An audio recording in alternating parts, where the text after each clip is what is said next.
Chapter 981. Willow couldn't speak, so she could only express her joy with her body. She kept rubbing her face against the woman's cheek.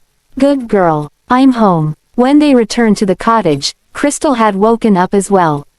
Last night, to stop her from bawling and disturbing Ethan, Brent had knocked her out right away. When she saw the man Kelvin was carrying, she came over as she sobbed. "How can you do this, Sova? How can you leave me alone? Take me with you, please." A cold female voice rang out. "If you're going to wail again, get out. You're so noisy." Crystal had opened her mouth wide and was about to cry. But when she heard that, she paused. Caught between sobbing and deciding against it, she looked a little funny. It was only then that she noticed the unfamiliar woman.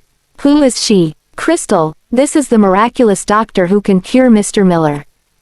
Mind your manners." Fearing that Crystal would throw a tantrum again, Kelvin hastily notified her. Crystal was a proud woman, but she truly cared about Ethan. She would do anything as long as it benefited Ethan. So, she changed her expression right away. "Oh, you're the miraculous doctor. I leave my Sova in your hands." Kelvin frowned. Since when had Ethan become hers? Wendy appeared at the entrance. "You're back, Madam Wendy. You just came back, so you probably don't know what's going on. Let me introduce them to you. These people are here to seek treatment. I met Joel once 40 years ago, so I allowed them to stay here for the night. This man here was inflicted with the ninefold venom, and he's barely holding on. That woman is his fiancée." As Wendy made the introductions, she emphasized the word, fiancé. The woman replied calmly, "Got it. You lot, carry him to the cave at the back. Willow, lead the way. I'll prepare the things to save him." She moved quickly. The others hastily obeyed her, fearing that she would change her mind. The woman went back to her room and changed her clothes. Wendy followed her in. "Look at the state you're in. You rushed back here, didn't you?" "Yes. I haven't seen Willow in a while, and I missed her a lot." "Were you missing her or your ex-husband?" The woman, who was changing her clothes, paused for a moment. Wendy continued, "Stop hiding it from me. He's that ex-husband of yours, right? Alicia looks exactly like him, and Zach takes after his personality, too. I could guess who he was as soon as he appeared. Yes, he is my ex-husband." Olivia turned around. She didn't take off her mask, which was hiding her face. She changed into some coarse linen clothes like Willow's. The only thing adorning her was the 5-colored silk threads. After more than 3 years, her hair had grown out. She tied it up loosely. "You saw it for yourself. He already has a fiancé, which means that he has already forgotten about you. If you ask me, I don't think you should save an unfaithful man like him. Madam Wendy, I know you're concerned about me. But he's the father of my children, after all. Even if it's no longer possible between us, the children are innocent. I don't want them to lose their father for good. We have already divorced a long time ago, so it's normal for him to remarry." Wendy sighed as she handed the test report to Olivia. "This is the blood analysis. Make your next move accordingly. After all, I can't meddle in the matters between you youngsters." Olivia nodded. "Thank you, Madam Wendy." She took out some candy from her bag. "Here, this is for you." Wendy's eyes lit up. "That's more like it. When are you bringing me out for some skiing again? I'm sick of staying in this village." Olivia chuckled. "Just wait a little longer, maybe after I've cured him." Chapter 982. Olivia swiftly prepared the medicinal herbs. Now, she was a far cry from who she used to be. She was calm and collected, and she was also powerful and steady. She was an independent woman now.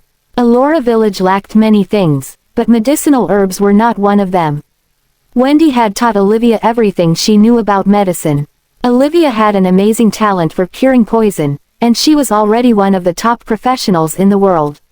She grabbed the things she needed and then hurried to the cave. She had just entered the cave when she heard Crystal sobbing. The cries didn't sound fake. Olivia heard that Crystal had liked Ethan for years. The two came from families of similar statuses, and they worked in the same profession.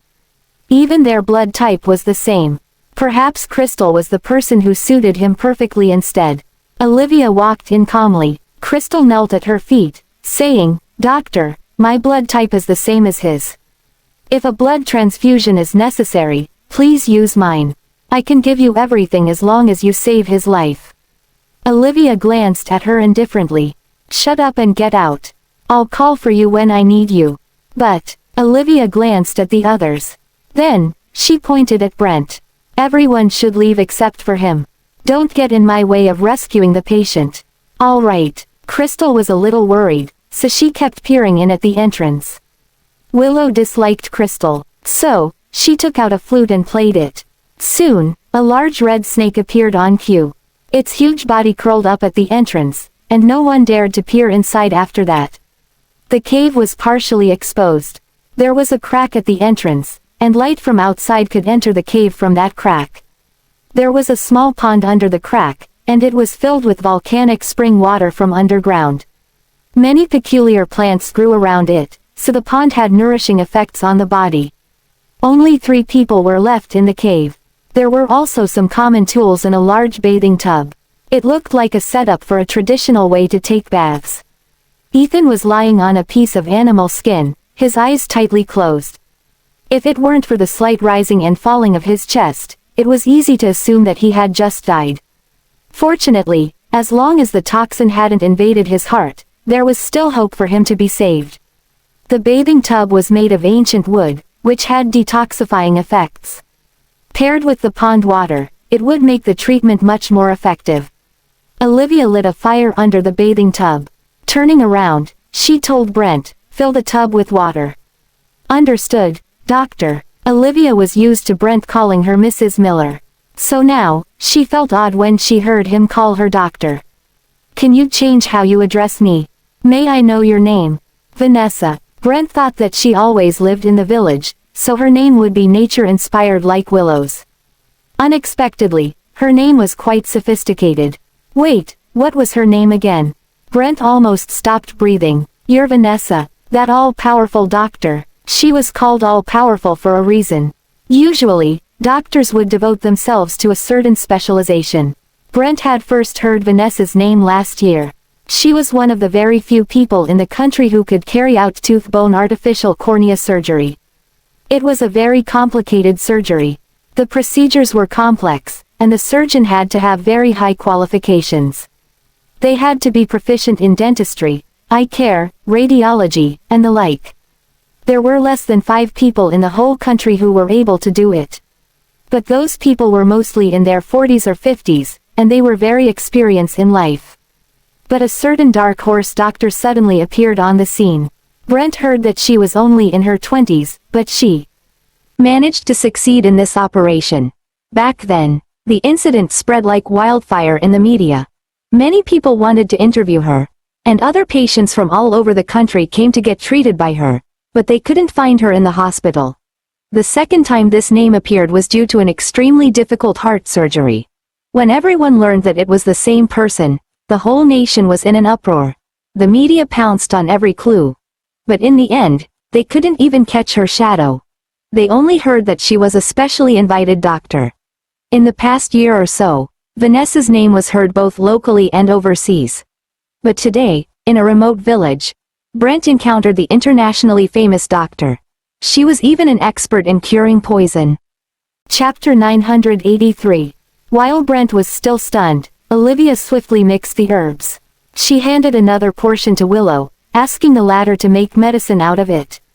Of her few children, only Willow had a special physique and inherited medicine. More than 3 years ago, Olivia realized that she was pregnant. Colin wanted her to abort the child so that they wouldn't have to worry about future issues when she was getting treatment. Olivia declined Colin's suggestion. In the end, after running out of options, Colin thought of a foolproof plan. He would send Olivia to Elora village into Wendy's hands. Wendy knew a secret technique, which was to develop a medicinal fetus. It was an approach that contrasted Colin's. The fetus nourished by medicine alone wouldn't fear any side effects of medicine while in the womb.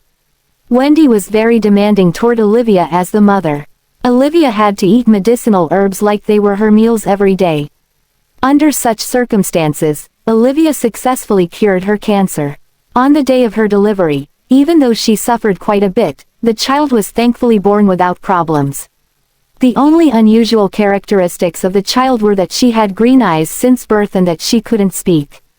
Olivia had asked the top specialists in the world to have a look at Willow, but none of them could cure her.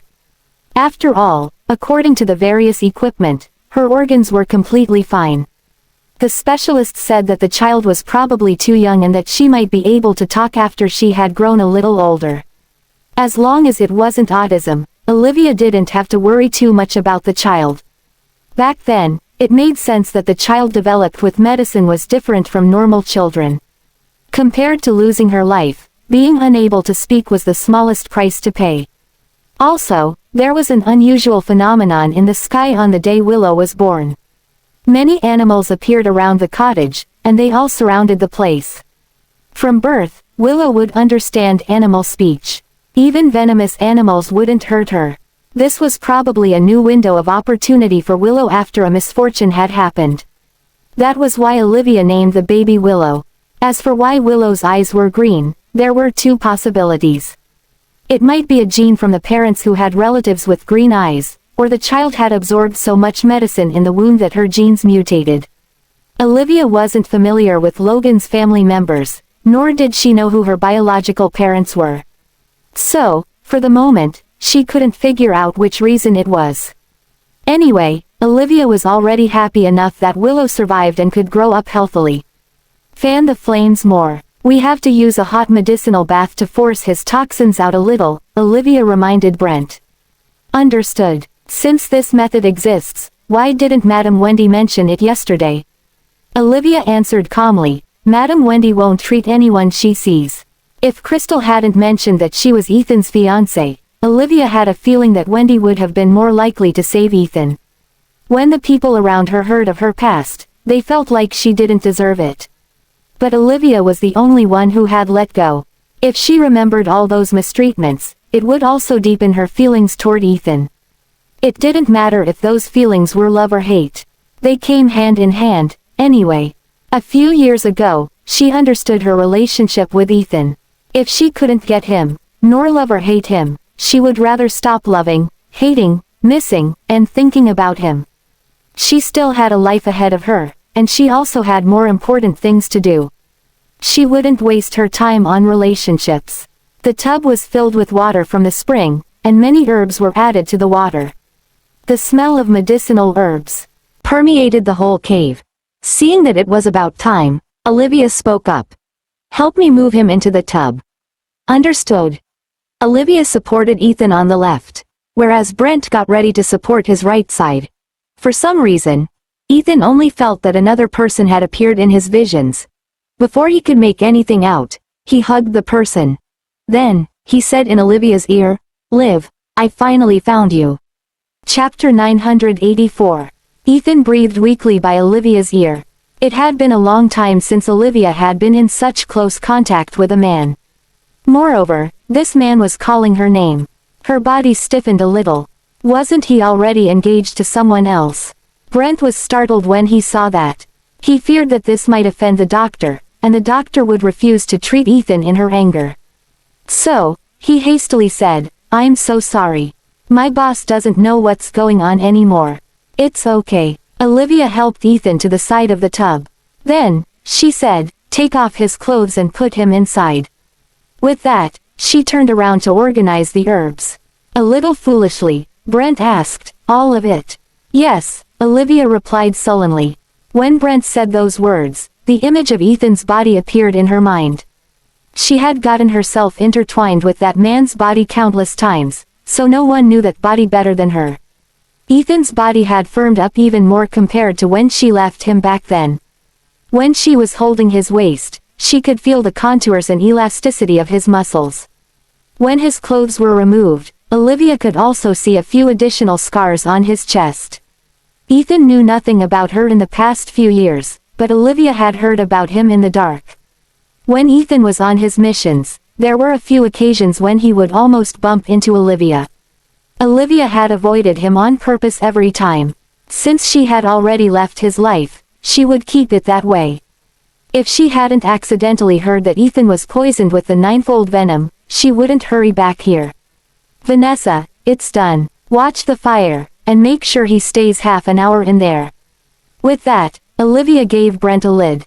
Cover him up. She had planned for Ethan to sweat the toxins in his body out. So, in essence, Ethan was getting a VIP sauna in the tub. Somewhere nearby, Willow held a small fan in her hand, fanning the flames to boil the medicine. Her small figure looked extra adorable. A few butterflies were fluttering around her. Olivia walked up to Willow and placed the child on her thigh.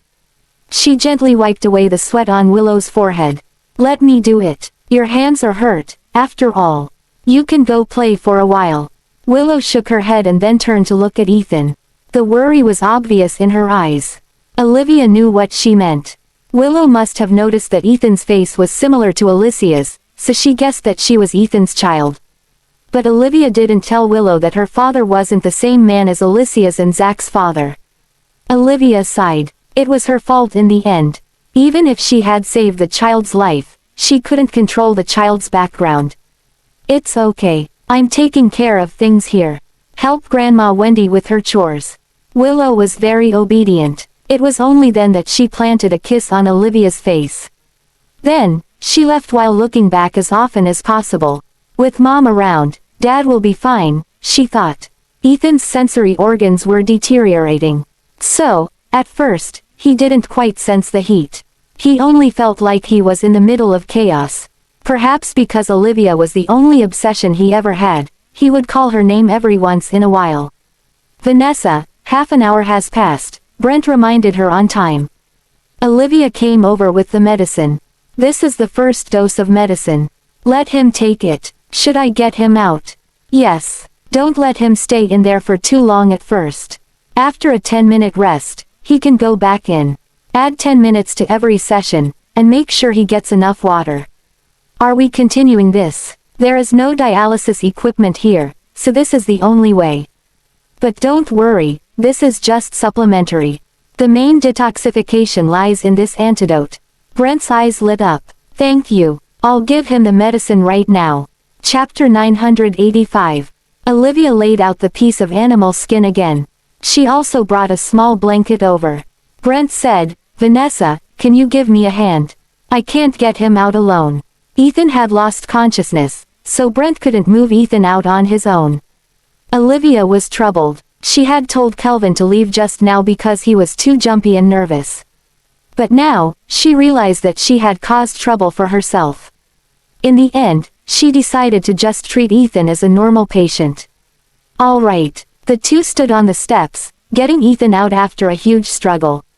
Olivia didn't dare to look where she shouldn't. Ethan was covered in burning heat, and no one knew if his body was covered with the medicinal water or his sweat. Still, he looked a little better than before. Careful. Brent carefully helped Ethan out.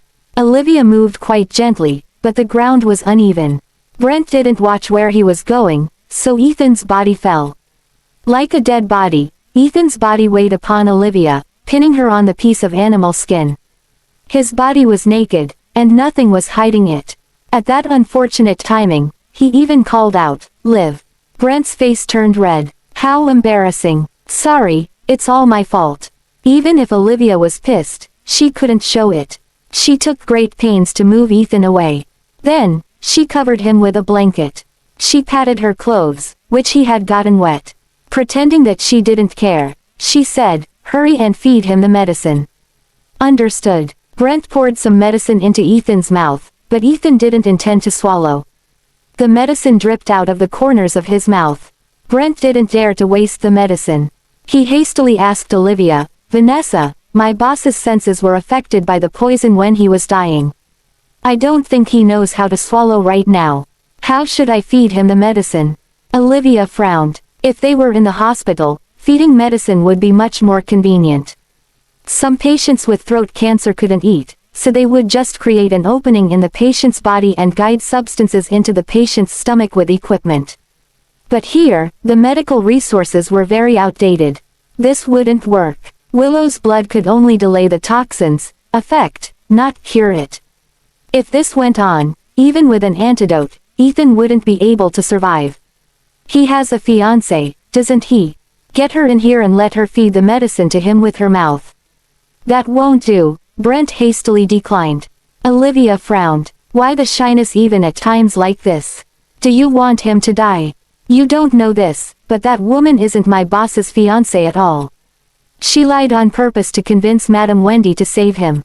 My boss has someone else he loves, so even if he survived, he would be mad if he knew that Miss Heath had fed the medicine to him. Olivia muttered, it's just medicine. I can't get the love of his life here right now, can I? We can settle for anything else, but my boss is just too stubborn. He only ever loved his wife, and he would never allow himself to touch anyone else. I can't agree to this on his behalf. Do you have a better idea? Olivia was stunned. She didn't expect Brent to give that answer. If he likes his wife so much, where is she now? How can he allow another woman to accompany him here? She left more than 3 years ago. My boss looked everywhere, but he couldn't find her. If the enemy hadn't found a woman who looked a lot like my boss's wife, my boss wouldn't have gotten distracted and then poisoned. So, that was how Ethan got himself into this predicament. Olivia didn't know what to say to that. Well, we're not completely out of options. There's another way. What is it? Olivia stared at Brent's mouth. You're his brother, right? You do it. Chapter 986. Brent subconsciously gulped as he pointed at himself. Me, Olivia said coldly. Who else? Me. Hurry up. The time you're delaying right now is the life he's losing. Brent was a little exasperated. He didn't have a girlfriend, but it didn't mean that he swung that way. He was as straight as can be. But the doctor was right. The more time he wasted, the closer Ethan was to death. Fine. Brent thought that as long as it could help Ethan survive, this was nothing. With that, Brent took the bowl of medicine and held a mouthful in his mouth. The corners of his mouth kept twitching. Steady yourself. Don't waste the medicine. The second dose uses other herbs, and they have different effects. Brent felt like this was even harder than walking on a tightrope. Steeling himself, he closed his eyes and chose not to think of anything as he aimed his mouth at Ethan's. It was a matter of life and death, so he shouldn't think too much about it. He would treat it as CPR. Moreover, Ethan didn't complain about him, so what right did he have to complain about Ethan? As expected of the helper Olivia selected, Brent was very reliable. Brent was quite a looker himself, so the sight of the two men kissing was quite nice. Olivia's thoughts were trailing off. Reassured, Olivia continued making the medicine. Ethan had to take 81 doses in total. In the first 3 days, he had to take 1 dose every 3 hours. After all, his life was on the line, so the medicine had to be more potent. After the medicine was fed, Brent placed Ethan on the ground to rest for a moment. Then, he moved Ethan to the tub. He wanted the toxins to get flushed out as soon as possible. The two worked seamlessly together. Olivia was in charge of making the medicine, whereas Brent fed Ethan the medicine and took care of him. After a whole day, the color of Ethan's lips began to turn normal, and he was able to drink the medicine on his own. When Ethan took the initiative to swallow, Brent was overcome by emotion. He has the will to survive now. It's too early to celebrate. His various organs were destroyed by the toxins, so he won't recover so quickly. Brent's eyes turned red. No, I'm already grateful enough to you that my boss is getting better. If you didn't help out in time, he would have been buried by now. No matter how slow the recovery process would be, it was wonderful news that he could recover at all. I was just carrying out my duties. You have worked without any sleep or rest for a whole day, so switch someone in. You should get some rest. All right, I leave him in your hands for now. Sure. Olivia kept the medicine boiling. Then, she went to check on Ethan's body. After Brent left, they were the only ones left in the cave.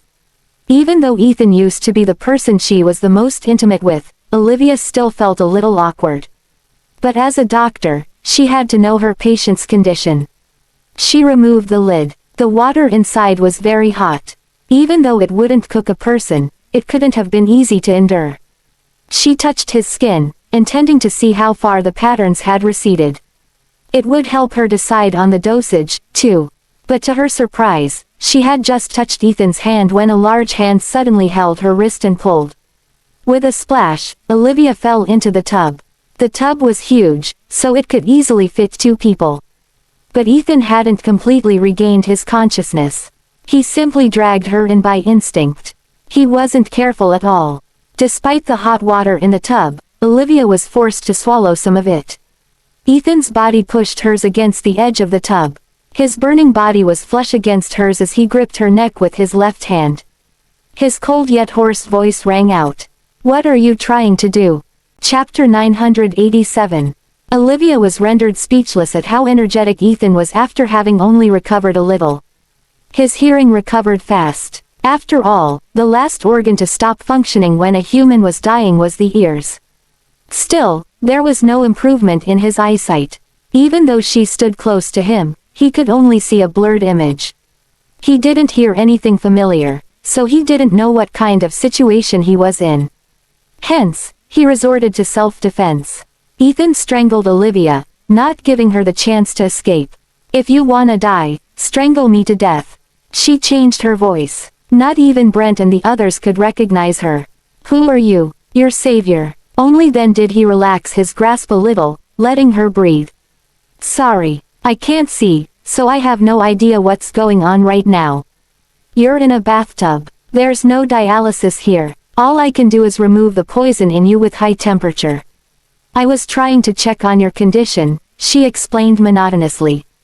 "I'm sorry." He realized how unbecoming he was. "I can understand that. It's good that you've regained consciousness. Please give me your cooperation. I'm going to perform a checkup for you. How are you feeling right now? Do you feel uncomfortable anywhere?" He responded, "I feel hot, and I can't see. I can scarcely hear things. Sometimes, it'll ring in the ears. I have headaches and shortness of breath. I also feel tight in the chest and weak in my limbs, too. All of your organs are affected by the poison. They won't recover for the time being. Don't worry, you're healthy, so you will recover soon. Can you stand up? Let me check on your body." The black water covered Ethan's body, and she wasn't bothered to lift him.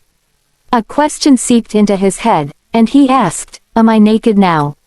"Yes." He went silent and didn't act as she told him, falling into a dilemma. "I'm a doctor, and you're a patient. I need to check on your condition now. But you're a woman," he said unwillingly. "I don't have the habit of showing myself bare to women." Olivia sighed helplessly. "You're such a hard nut to crack. If you wanna die, I might as well grant your wish. Can you close your eyes?" The awkward Ethan unexpectedly requested. She felt like he was fooling around with her. "How can I check on you with my eyes closed? Why don't you think of me as your lover? Will this do?" His face spoke of solitary for a moment. "Sorry, but she's irreplaceable." It was difficult for Olivia to breathe in her human skin mask. The hot water rendered it worse, and yet Ethan was taking up a lot of time dilly-dallying. "So, do you want a checkup or not?" "No," he answered without hesitation, which almost made her blood pressure go through the roof. She had never realized how stubborn he was until now. "You don't want me to look at your body. I've seen it a lot of times. You have a scar from a cut on your chest. And I know that you have a mole on your inner thigh." She couldn't treat him as an ordinary patient. His face was already red due to the high temperature. Now, his ears were burning after he heard that. "As I said, I'm a doctor. I've seen a lot of men's bodies. Are you any more special than other men? Do I have to be this desperate to check on your body?" Now that she put it that way, she reckoned that he would give in. Surprisingly, he replied with a somber expression. "You're not the problem, but I am." Chapter 988. Olivia's temper was slowly taking over her rationality. "Fine, you don't wanna let me check on you. Someone else will. Don't regret this later." Then, she intended to get out of the bathtub. If she stayed there any longer, she would have melted from the heat. She was clad in a long dress. The bathtub was slippery, and Ethan was at the rim that came with the stairs.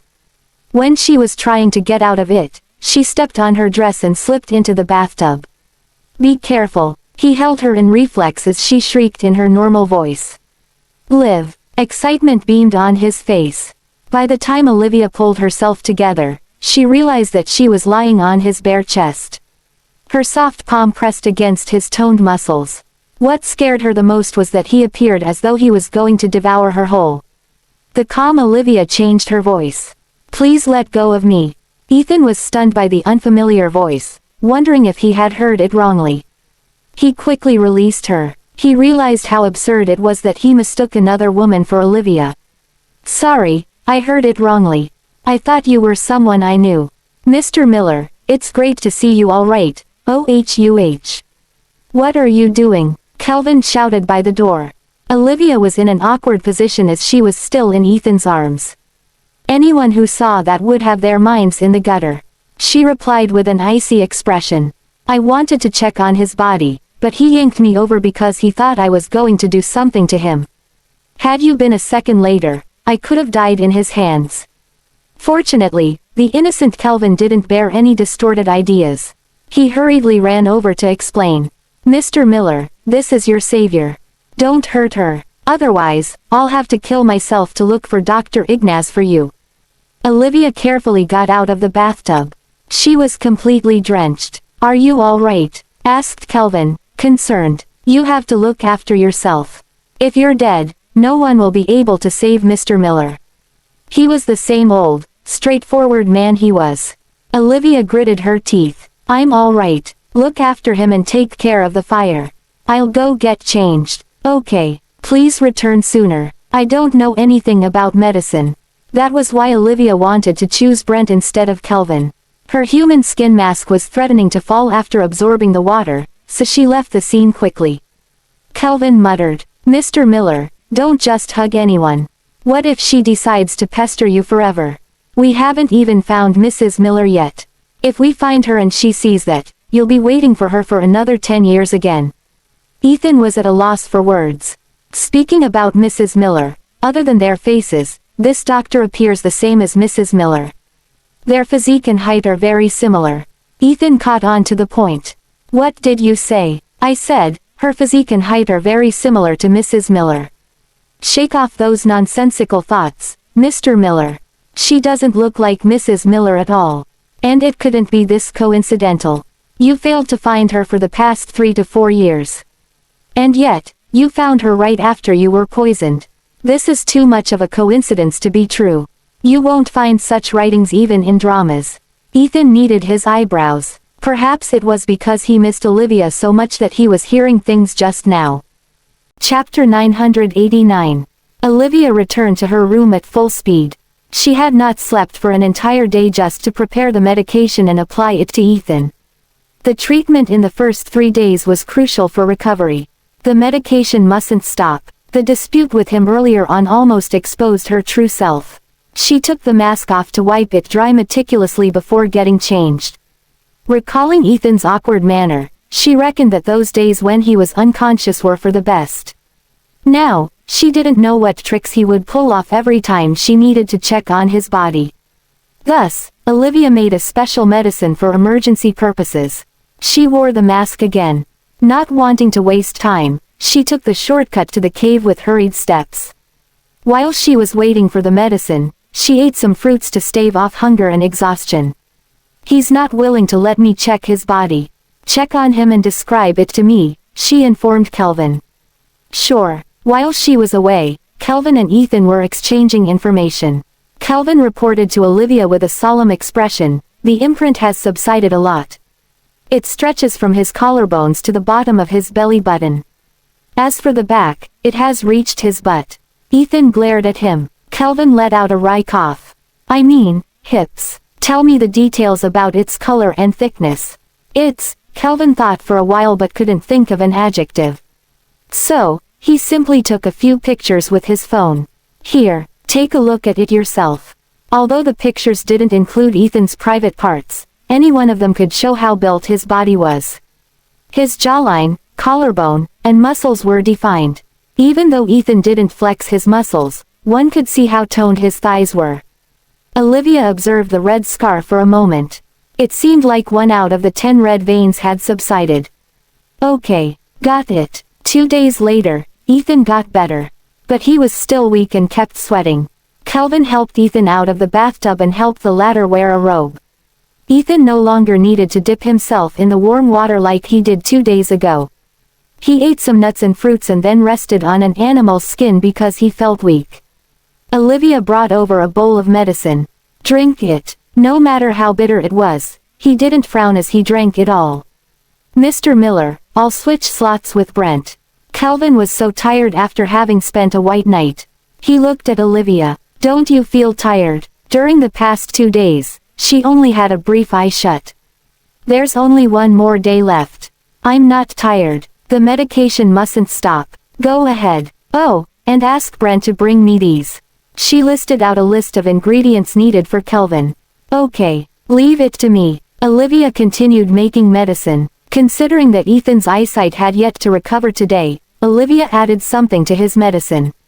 Judging from his character, she bet that he wouldn't show her his body, let alone touching him. Thus, she was left with this choice. She waited for the medicine to kick in. Ethan, who was a light sleeper, took a nap. He felt like he was dreaming. The grogginess rendered him unable to distinguish if it was reality or a dream. Sensing that someone had walked in front of him, he became alarmed. Who is it? It's me. A familiar voice spoke. Liv, I must be dreaming. That medicine could incur delusion, making him lose a sense of reality. Olivia intended to perform a quick checkup on him. Don't move. Before Ethan could say how much he missed her, he obeyed her orders meekly. He was afraid that he would wake up from the dream. Feeling that someone was touching his belt, he hurriedly held that person's hand. It was small, and the size was the same as Olivia's. Liv, what are you doing? She was getting anxious. We don't have time. Don't move. Let me see. She quickly removed his robe, revealing his skin. The pictures did no justice to it at all. She scrutinized his body seriously, but he suddenly hovered over him. Her eyes widened. Wah! What are you doing? He touched his lips to hers. Liv, I missed you. Chapter 990. Olivia couldn't comprehend the situation. She initially thought that Ethan would listen to her and let her check on him. She couldn't understand how he wanted a kiss as soon as they met. Besides, the kiss tasted bitter because Brent fed him medicine yesterday. She couldn't take it. She felt that she had dug her own grave for some reason. Ethan Miller, let go of me. He hugged her like a koala, not wanting to release her. Do you know how long I've been searching for you, Liv? I miss you every night and day. I was such a fool. Had I known that you'd go missing, I wouldn't have let you go. Olivia was stunned. It was no wonder that it was a smooth escape. Those people were hot on her heels the moment she escaped. Ethan was aware of her plan the whole time. If he wanted to stop her, he could have ruined her plans from the beginning. Why did you choose to let me go? Because I've done so many despicable things to you. I wanted to make up for them. Ethan blurted the truth, believing that this was a dream. Olivia stared at his eyes. There were red marks on his face. In addition to the red veins crawling over his face, he seemed like a fallen angel going into disarray. It added a tinge of demonic aura to his handsome looks. Since his eyesight had yet to recover, the emotions swirling in Olivia's eyes went unnoticed by him. Didn't you say that you'll let me go only over your dead body? But I know that if I force you to stay by my side, you'll wither one day like a flower meeting its end. I didn't want to see that, so I thought about it for a long time. In the end, I chose to let you go. I thought that I could still hear news about you when you're away. I didn't expect you to vanish into thin air after you're gone. He kissed her neck deeply, feeling her presence. I regret it. I regret it every night. I miss you. It's hellish not being able to see you. She dodged his kisses. Stop. He caressed her cheek. Liv, do you know that I was almost dead 2 days ago? I wasn't one bit afraid at that time. I even thought that I could fly to your side to protect you and our children after I was dead. Olivia wasn't aware of the fact that the thorns over Ethan were smoothed out the past few years. She was even doubting if this was really Ethan Miller. Even though he couldn't see, he was as happy as a child who had retrieved what he lost. Why didn't you come and see me in my dreams? Do you know how much I miss you? Liv, I seriously can't live any longer without you. She was wavering, but she recalled the purpose of her visit. Brent would be coming later after getting the ingredients she needed. However, there was not much time left. She needed to hurry up and check on Ethan's condition. Okay, I know. Listen to me, and I won't leave. I'm here to check if you're doing fine or not, she cooed as though he was a child. Her remarks were sacred for the insecure Ethan. The medicine was still kicking in. In addition to the poisonous remnants in him, he became unusually meek. Really, if I listen to you, will you stay? Yes. Just lay down. You don't have to do anything. Olivia heaved a sigh of relief, feeling fortunate that she was able to calm him down. Almost instantly, he lay flat. She pried his robe slowly to reveal his built body. She merely took a glance at it that day, and all she could think of was the red scar back then. Now, it served as a pleasing yet mind-blowing sight for her.